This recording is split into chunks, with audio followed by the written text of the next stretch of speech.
안녕하세요, 여러분. 보스입니다. 이번 시간에는 몇몇 분들께서 어, 그 요청을 해주셨던 전자계약 내용 중에서 솔레노이드, 그러니까 솔레노이드라는 거는 어떤 도선을 원통형인 이런 물체에다 감아준 거죠. 코일이라고 하는데 그런 솔레노이드, 그런 형태의 코일에 의해서 형성되는 자기장을 어떻게 구해낼 것이냐에 대한 질문을 주셨었어요. 또한 토로이드에 대한 것도 질문 주셨는데 그건 제가 따로 글로 올려드릴 테니까 혹시 제가 글을 쓰게 되면 고정 댓글로 써드릴게요. 하지만 솔레노이드는 이번 영상에서 한번 진행을 해볼게요. 그러니까 이런 원형인 물체, 미리 말씀드리면 지금 우리가 다루는 건 어떤 선형 유전체나 어떤 자성체가 아닌 거예요. 그냥 아무런 특징 없는 전자격적인 특성 없는 물체에다가 감아준 겁니다. 그리고 원통에다가 도선을 파란색이 도선이다 했을 때 이렇게 감아준 거죠. 위에서부터 아래로 내려오도록. 그랬을 때 이 원기둥의 반경이 라지 R이에요. 네, R인데 지금 전류는 이만큼 I만큼 흐르고 있는 거예요. 맨 첫 줄에 윗줄에 있는 도선에 표시해 드렸다시피 phi 방향. 그러니까 원통 좌표계로 따졌을 때 phi 방향으로 지금 띄워드린 배너에서 원통 좌표계를 설명드리긴 했지만 아마 많은 분들이 이미 아시지 않을까 생각됩니다. 네, 그래서 이 I는 이 phi 방향으로 반시계 방향으로 돌고 있는 전류라고 생각해 봐요. 그랬을 때 우리에게 주어진 조건이 뭐냐면 그러니까 가정을 하는 거죠. 아주 무한한 도선 마냥 원통이 길어요. 도선은 이게 원형으로 감아져 있지만은 이 원통 자체는 감겨져 있을 그런 형태를 갖추게 만드는 그 원통은 아주 길어요. 도선이 많이 감겨 있는 거예요. 그리고 단위 길이당 n번 빽빽하게 감겨 있다. 이 말이 뭐냐면 그러니까 1m 단위라 할까요? 어떤 단위계에 단위 길이가 있으면 1이라는 그 길이가 있으면 그 길이당 n번의 횟수만큼 빽빽하게 감겨 있다는 상황인 거예요. 네, 이 과정이 왜 필요한지 나중에 설명드릴 거고요. 그리고 제가 지금 그 밑에 로우5 Z라고 성분을 써놨죠. 어떻게 보면 벡터 성분이라고 볼 수도 있는데 이걸 왜 써놨냐면 한번 생각해 보시면 자기장을 구한다라는 게 자기장은 벡터죠. 벡터를 구한다면은 각 성분과 벡터 방향의 성분을 구해야 되는 건데 어떻게 구할 거냐가 지금 우리에게 문제잖아요. 그래서 제가 지금 오늘 설명드릴 거는 이미 제목에서 보셨겠지만 앙페르 법칙을 이용한다는 것도 있지만 각 성분 방향마다 이게 존재하는가를 알아내는 방법을 같이 스터디 해볼 거예요. 네, 그리고 원통 좌표계를 고른 이유는 지금 원통형이니까 그런 거예요. 그냥 전류도 파이 방향으로 흐르고 좀 편리할 것 같아서 이렇게 설정을 한 거죠. 그랬을 때 일단 로우 방향의 자기장 성분이 과연 있을 것인가 그걸 볼게요. 만약에 있다면 이렇게 튀어나오는 방향이라고 해볼게요. 그러니까 전류가 이거 또 파이 방향으로 돌아갈 때 반시계 방향으로 흐를 때 그때 로 방향 자기장이 있다고 가정을 해볼게요. 근데 만약에 I가 아니라 뭐 우리 도선은 전류 방향 역으로 돌린다고 생각해 봤을 때는 이 마이너스 I만큼 뭐 정의를 내릴 수 있겠죠. 그래서 원래 전류 I가 Y 방향으로 흐르는 반시계 방향으로 흐르는 거였는데 그게 아니라 시계 방향으로 흐르도록 반대 방향으로 전류를 흘려주는 거예요. 그러면은 뭐 비오사바르 법칙 생각해 보셔도 되겠지만 비오사바르 법칙도 전류 I가 들어가기 때문에 I의 방향이 중요하겠죠. 전류는 방향에 따라서 그 부호가 바뀌니까 그렇겠죠. 네, 그런데 그 벡터 방향도 당연히 뒤집어질 거란 말이죠. 그것 때문에. 또한 직관적으로도 당연히 뭐 전류 흐르는 방향에 따라서 결정이 된다면 그 반대 방향으로는 당연히 자기장은 반대로 들어와야 되겠죠. 그거는 여기까지 되셨죠? 만약 로 방향이 있다면이라고 가정했을 때예요. 그런데 만약에 우리가 이렇게 위에서 쳐다봤을 때 이 원기둥을 아래에 두고 위에서 쳐다본 거예요. 음. 키가 커가지고 이제 위에서 쳐다본 거죠. 그랬을 때는 이게 반시계 방향으로 돌아올 때 그때 자기장이 로 방향으로 뻗어나가는 거고 시계 방향으로 들어올 때는 로 방향에 마이너스 로 방향으로 들어오는 자기장으로 설정이 된 건데 지금 문제가 뭐냐면은 이 밑에서 쳐다보는 거예요, 한 번. 다른 분은 그러니까 저는 이게 위에서 쳐다본다고 치고 다른 분은 약간 자세 낮춰서 밑에서 위를 쳐다보는 거예요. 그랬을 때 이게 어떤 문제가 발생하느냐? 이 밑에서 쳐다보면 위에서 쳐다봤을 때 반시계 방향이었던 게 시계 방향이 되고 시계 방향이었던 건 반시계 방향이 돼요. 한번 체크해 보셔도 되겠지만 너무나 간단하게 뭐 예를 들면 손가락을 이렇게 돌려봤을 때 뭐 회전을 시켜봤을 때 밑에 쳐다보면은 그 시계 방향 반시계 방향이 바뀌어요. 클락와이즈 카운터 클락와이즈가 반대로 된단 말이에요. 자, 그러면은 어떻게 할 것이냐? 자기장이 밑에서 봤을 때는 반대 방향이 되는 거예요. 이거 제가 지어낸 뭐 설명법이 아니라 그리피스 전자기학이라고 이제 뭐 물리학과나 많이 쓰이는 교재에 나오는 설명인데 그걸 제가 소개를 해드리는 거죠. 네, 그러니까 정리를 해보면 위에서 쳐다봤을 때는 반시계 방향이었을 때 전류가 그 자기장이 죄송해요. 자기장이 나와야 되는데 지금 밑에서 쳐다봤을 때는 반시계 방향이었던 게 시계 방향이 되기 때문에 관측 위치에 따라서 자기장이 반대로 돼야 되는 거예요. 네, 그러니까 이렇게 돼야 되는 거죠. 밑에서 쳐다봤을 때는 이 반짝이는 전류가 반대 방향이 되기 때문에 그럼 원래 가정대로 이 자기장이 반대로 돼야 되는 거예요. 네, 이게 헷갈릴 수 있는데 헷갈리면 질문 주세요. 제가 답변을 드릴게요. 이건 좀 어려울 수 있는데 그러니까 자기장이 지금 위에 쳐다보냐 아래에서 쳐다보냐에 따라서 방향이 반대로 돼버리는데 그럼 위에서 쳐다보는 게 맞을까요? 밑에서 쳐다보는 게 맞을까요? 모르는 거예요. 못 정하는 거죠. 이건 물리적으로 말이 안 되는 거예요. 그래서 그 책의 설명에 따라서도 이거는 로 방향이 있을 수가 없다. 말이 안 된다라는 거예요. 그래서 왼쪽에 처음에 로 파이 제트 써졌을 때 로우는 일단 없다고 볼 수 있는 거죠. 계산할 필요도 없이 직관적으로. 파이는 이제 어떻게 계산할 수 있느냐? 자, 제가 일단 빽빽하게 감겨 있다고 했죠. 단위 길이당 n번 빽빽하게 감겨 있으면 사실은 제가 중간에 그렸을 때는 틈이 있게 그렸지만 아주 밀도 있게 감겨 있으면 이렇게 덴스하게 왼쪽 위에서 아래, 오른쪽 아래 내려오더라도 거의 수평하게끔 선이 이렇게 원형으로 감싸질 거란 말이에요. 그럼 거의 수평이에요. 이 원들이.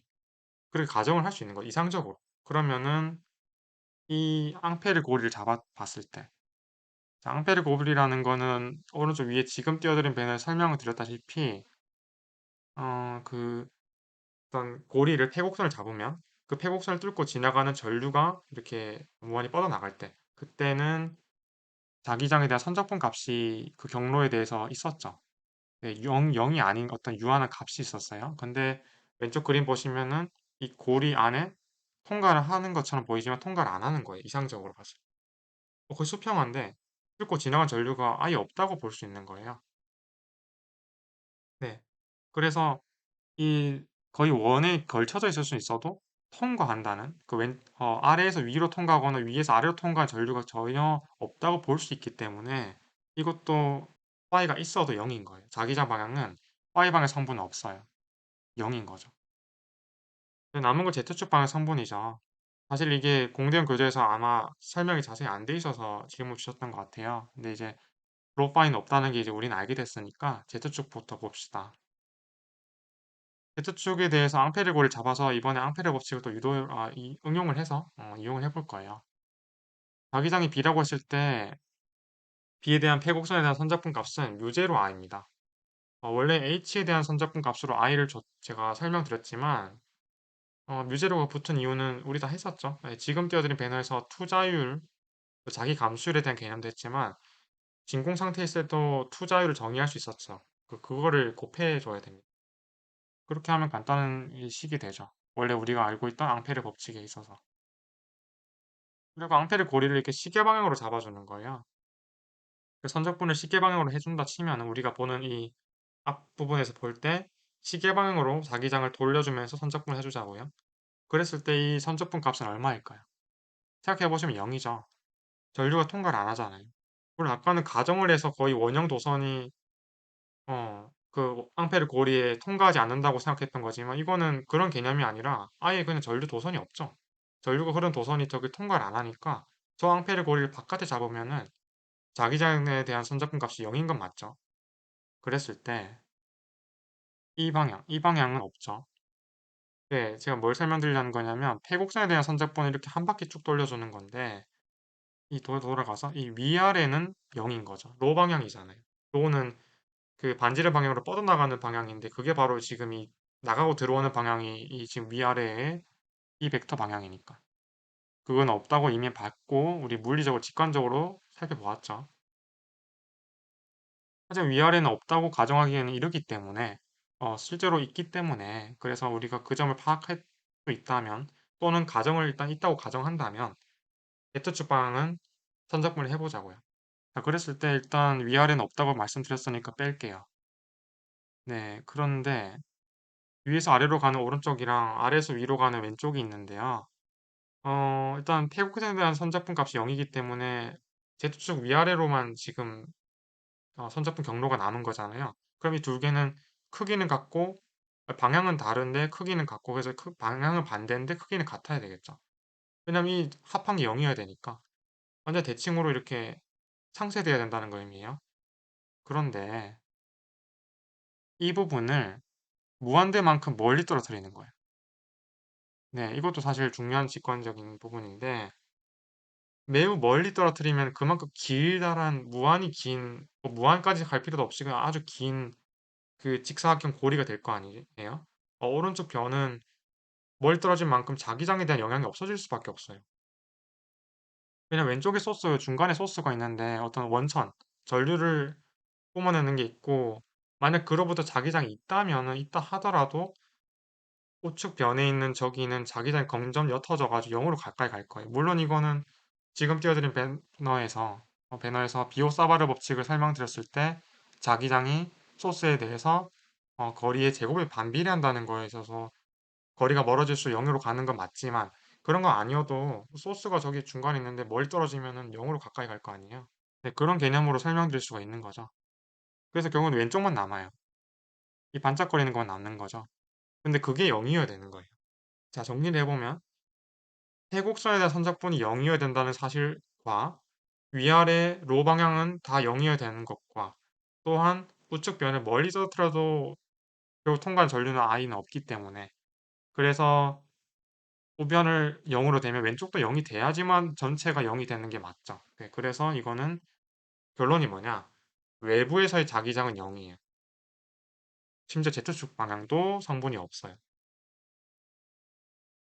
그럼 이번에 이렇게 잡아보는 거예요. 이 안쪽으로 통과해가지고 내부 자기장이 얼마인지를 좀 말씀을 드리고 싶은 건데 근데 외부 자기장은 없었죠. 내부 자기장은 있을지 모르겠지만 외부 자기장이 0인 걸 우리 방금 봤잖아요. 그래서 그 와중에 지금 이 앙페르 거리에서는 내부로 이렇게 걸치게 잡았으니까 또한 도선이 이렇게 통과를 하니까 태국선에 대한 자기장 선적분 값이 0이 아닐 거예요. i가 들어가 있잖아요. 네, 이렇게 포인터를 이용하면 여기 들어가고 이 도선이 여기 감아서 들어가고 이거 앙페르 고리 내부예요. 네, 들어가고 있잖아요. 그래서 매우 빽빽하게 감겨 있으면 이렇게 계속 들어가고 있겠죠. 그걸 보자는 겁니다.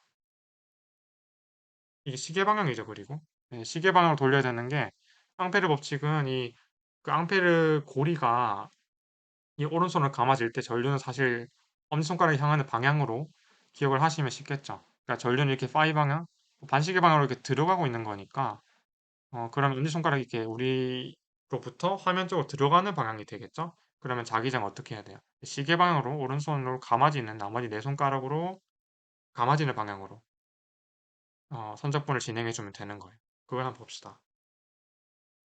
자, 그러면 그 그림을 제가 왼쪽에 그려드리고요. 선적분을 한번 행해 볼 거예요.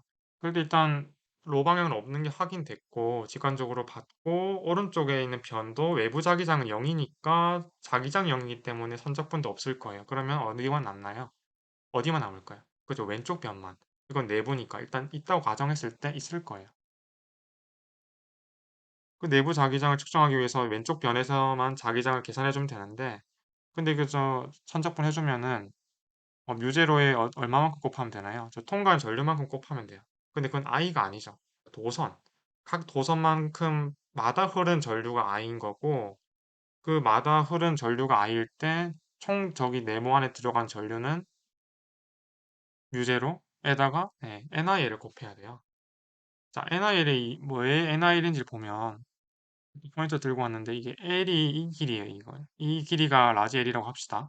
이 길이가 L이면 단위 길이당 n번 빽빽하게 감겨있다 했잖아요. 그러면은 단위 길이당 비례식을 생각해 보셔도 되겠지만 그렇게 안 해도 단위 길이당 n번이면은 L배의 길이일 때는 그러니까 L의 길이일 때는 1의 길이랑 다르죠. 1에 L을 곱해주면은 거기다 n을 곱해주면 이 nl은 뭐예요?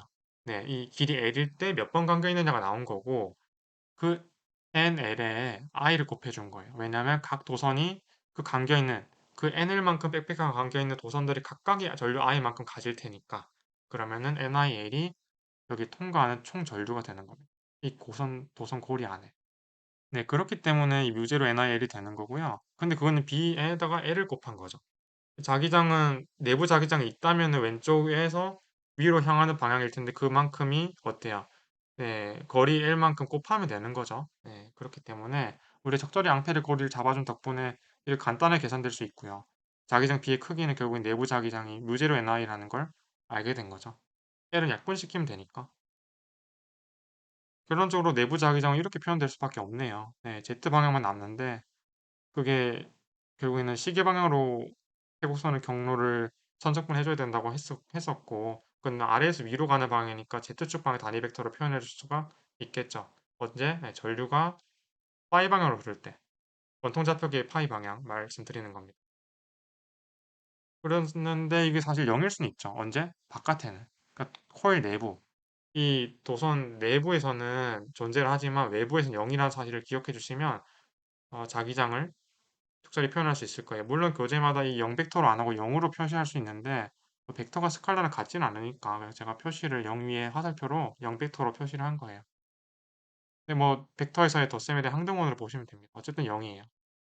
그래서 정리를 해보면 로 방향, 파이 방향이 왜 0인지를 살펴봤고 그리고 이때 ni만큼의 값에 비례하는 걸로 자기장이 나오죠. 내부 자기장이. 그걸 약간 분석해 볼 필요가 있을 것 같은 게 빽빽한 관계 있는 횟수에 비례를 하죠, 일단. 우리 나름 결과를 얻었으니까 분석을 해보자는 거예요. 빽빽한 관계 있는 횟수. 그 횟수만큼의 자기장이 비례하죠. 당연한 소리겠지만 전류에도 비례하고요. 정비례하죠. 다만 더 신기한 점은 이 거리 R에 반비례하거나 비례하거나 그런 성질이 없어요. 자, 보세요. 이 거리 R만큼이 떨어져 있는데 그 거리랑은 상관이 없잖아요. 원기둥이 축부터 떨어진 거리가 R인데 R이 얼마나 길든 상관이 없는 거예요. 이 시계는 없으니까. 네, 그 점도 살펴볼 수가 있겠습니다. 네, 이렇게 해서 다음 영상에서도 다른 영상 살펴보도록 하겠습니다. 일단 토로이드는 제가 준비가 되면 고정 댓글로 써드릴 테니까 아까 말씀드린 대로 참고해 보시면 될 것 같아요. 네, 다음 영상에서 뵙겠고 항상 감사드린다는 말씀 드립니다. 감사합니다.